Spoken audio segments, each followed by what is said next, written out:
కోల్కతాలోని ఆర్జీకర్ హాస్పిటల్లో జరిగిన రేప్ అండ్ మర్డర్ కేసులో దోషి సంజయ్ రాయ్ కి శిక్షను ఖరారు చేయనుంది సిబిఐ ప్రత్యేక న్యాయస్థానం. ఇప్పటికే సంజయ్ రాయ్ ని దోషిగా తేల్చింది కోర్టు. అటు నిందితుడికి ఉరి శిక్ష విధించాలని సిబిఐ వాదించింది. భారత న్యాయ సంహిత సెక్షన్ 64, 66, 1031 ప్రకారం దోషిగా తేలిన సంజయ్ రాయ్ కి ఉరేశారని సిబిఐ అంటోంది. అటు కేసులో తీర్పుకు ముందు సంజయ్ రాయ్ తన వాదన చెప్పుకున్నాడు. విచారణ సమయంలో తనకు మాట్లాడే అవకాశం ఇవ్వలేదని కోర్టుకు చెప్పాడు. ఎలాంటి కారణం లేకుండా తనపై అభియోగాలు మోపారని, బలవంతంగా పేపర్లపై సంతకాలు చేయించుకున్నారని అన్నాడు. తాను రుద్రాక్షమాల ధరిస్తానని చెప్పాడు. తాను తప్పు చేసి ఉంటే రుద్రాక్ష పూసలు తెగిపోయి ఉండాలని, కానీ అలా జరగలేదని అన్నాడు.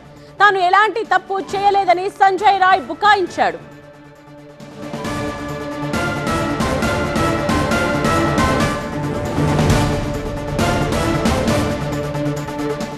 కోల్కతాలోని ఆర్జీకర్ హాస్పిటల్లో జరిగిన రేప్ అండ్ మర్డర్ కేసులో దోషి సంజయ్ రాయ్ కి శిక్షను ఖరారు చేయబోతోంది సిబిఐ ప్రత్యేక న్యాయస్థానం.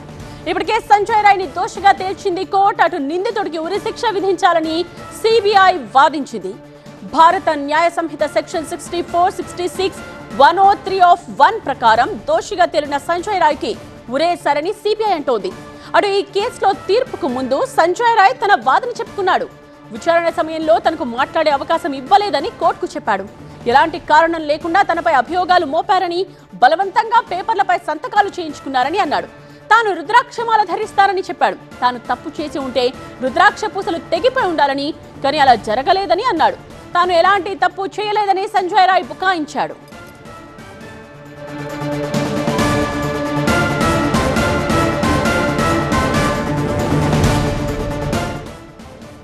అసోసియేట్ ఎడిటర్ మహాత్మా లైవ్ లో జాయిన్ అవుతున్నారు. ఇదే విషయానికి సంబంధించిన వివరాలతో మహాత్మా, ఇంకా ఎంతసేపట్లో తీర్పు రాబోతోంది?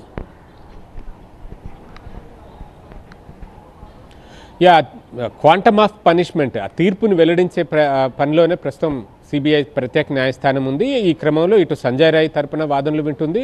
ద సేమ్ వే సిబిఐ తరపున కూడా వాదనలు విని ఎంత శిక్ష విధించాలి అన్నది ఖరారు చేసే అవకాశం ఉంది. ఇప్పటికే 3 సెక్షన్ల ప్రకారం సంజయ్ రాయ్ని దోషిగా న్యాయస్థానం నిర్ధారించింది. అవి కొత్తగా అందుబాటులోకి వచ్చిన భారత్ న్యాయ సంహితలోని సెక్షన్ 64, 66 అలాగే 103 ఆఫ్ సబ్ సెక్షన్ 1 ఈ 3 సెక్షన్ల ప్రకారం దోషిగా తేలారు. ఇందులో హయ్యెస్ట్ పనిష్మెంట్ 103 సెక్షన్ ఏదైతే ఉందో అందులో సబ్ సెక్షన్ 1 దాని ప్రకారం మరణశిక్ష విధించే అవకాశం కూడా ఉంది. ఆ సెక్షన్లో ఉన్న డెఫినేషన్ ప్రకారం జీవిత ఖైదు, యావజ్జీవ శిక్ష, లేదు అంటే మరణశిక్ష కూడా విధించడానికి ఆస్కారం ఉంది. అది రేరెస్ట్ ఆఫ్ ది రేర్ కండిషన్స్లో ఈ మరణశిక్షను విధించవచ్చు. ఇక్కడ జరిగిన ఈ ఇన్సిడెంట్, ఈ దుర్ఘటన కూడా అటువంటిదే. ఒక వైద్య senior PG student, second year PG చదువుతున్న సీనియర్ పీజీ స్టూడెంట్ మీద అత్యంత పాశవికంగా అత్యాచారానికి పాల్పడి ఆ పైన హత్యకు పాల్పడ్డ నేపథ్యంలోనే ఇది రేరెస్ట్ ఆఫ్ ది రేర్ కేసుగా మారింది. కేవలం బెంగాల్లోనే కాదు, దేశవ్యాప్తంగా ఈ ఘటన మీద నిరసనలు పెల్లుబికాయి. ముఖ్యంగా హాస్పిటల్ యాజమాన్యం వ్యవహరించిన తీరు పట్ల కూడా అనేక సందేహాలు, అనుమానాలు కలిగాయి. ఎందుకంటే అక్కడ ఎవిడెన్సెస్ని చెరిపేసే ప్రయత్నం చేశారు. మొత్తం అక్కడ జరిగిన ఘటనను ఆత్మహత్యగా చిత్రీకరించే ప్రయత్నం చేయడం, ఇవన్నీ కూడా అనేక సందేహాలకు, అనుమానాలకు తావిచ్చాయి.